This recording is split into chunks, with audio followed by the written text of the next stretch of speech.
Do you ever find yourself in just this kind of panic about money? Like constantly thinking about where it is and how you can't find it when you don't even need it in that moment?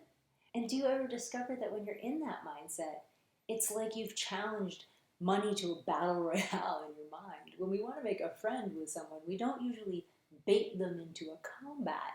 And yet, here I am doing that with something that I want in my life.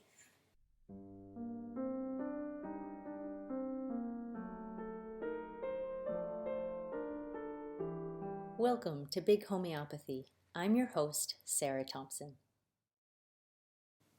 Hi, welcome to Big Homeopathy. I'm your host, Big Homeopath, Sarah Thompson. I don't know if you've ever seen the bumper sticker, Jesus is my co-pilot. But last week, God actually took my keys. Not the wheel, my keys. So, here's a little bit of a backstory. I have this ongoing story about money and how there's never enough. And then on top of that, enough is never defined. What does enough mean? Enough to buy groceries? Enough to pay rent? Enough to take a week off? Hello, entrepreneurs.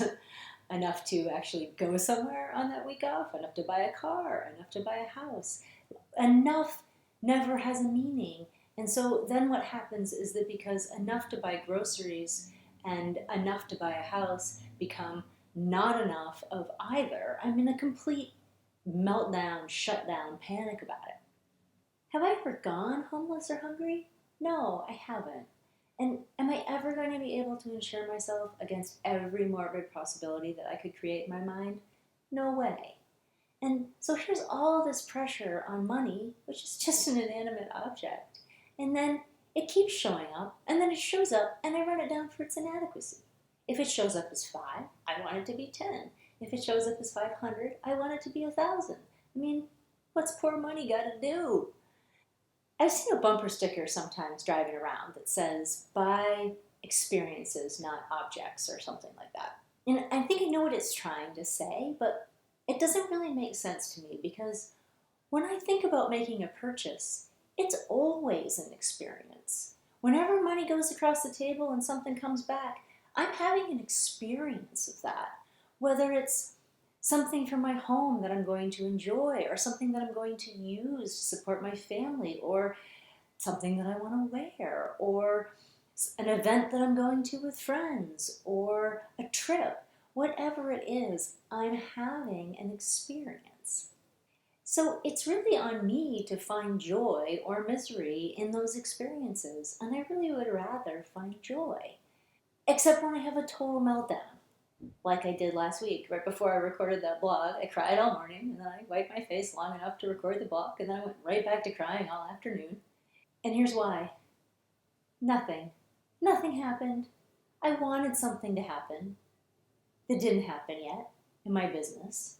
And because that thing didn't happen, I immediately spiraled into this total story of inadequacy and failure and completely spun out. And I was yelling at the sky and at the shower head and at God and at everything I could think of, just having this complete freak out. So God took the keys away. I'm driving another loaner car from the dealership because there's an ongoing saga with the whole suicidal deer situation from last summer. And so instead of the Hyundai I usually drive, I've got this little Nissan. And it has an actual key, like an actual piece of metal that you put in the ignition to turn it on, which, this having become so foreign to me, I keep losing the damn thing because I always have to futz with it all the time, put it in my pocket, drop it on the floor. And the other day, I drove up to town and I took the key out of the ignition and I pressed the button to open the trunk because at least it has that feature. And I lost the keys. I hadn't even left the car and suddenly they were gone. I'm patting myself down. I can't find them. I'm checking in my pockets. I can't find them. I'm looking under the seats. I'm looking in the crevices. I'm outside kicking around in the leaves. I'm looking under the car. I'm looking in the back seat, dumping out my purse. No keys. And then I look up and I realize Lysander, the younger of my 2 kids, is nowhere to be seen. And over the course of about 5 minutes, I lost both the keys and my younger child. But I figured he was probably okay, whereas the keys were totally helpless, so I decided to keep looking for the keys. So I went through the whole rigmarole again. Fortunately, did not get taken to an asylum, which would have been an entirely reasonable way to react to my behavior at that point. Went up to the office where I found Lysander, who had predictably gone off and found some place to play with a hula hoop. Had him come down and dump out my purse and look under the car and all the crevices and under all the seats, and still nothing. Texted my astrologer. She did not have any suggestions, although she did laugh. I had to surrender. I said, okay, I get it. I gotta let the keys find me. I understand. I hear you loud and clear. So I sat down, and after 25 minutes, patted myself down again, and in the inside pocket of a sweatshirt that was underneath my vest, I didn't even know I had an inside pocket, somehow I had put the keys in there. There they were. And it turned out that it was exactly at the moment when I needed them again that they turned back up. Do you ever find yourself in just this kind of panic about money?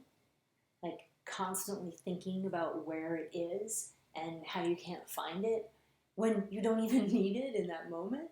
And do you ever discover that when you're in that mindset, it's like you've challenged money to a battle royale in your mind? When we want to make a friend with someone, we don't usually bait them into a combat. And yet, here I am doing that with something that I want in my life.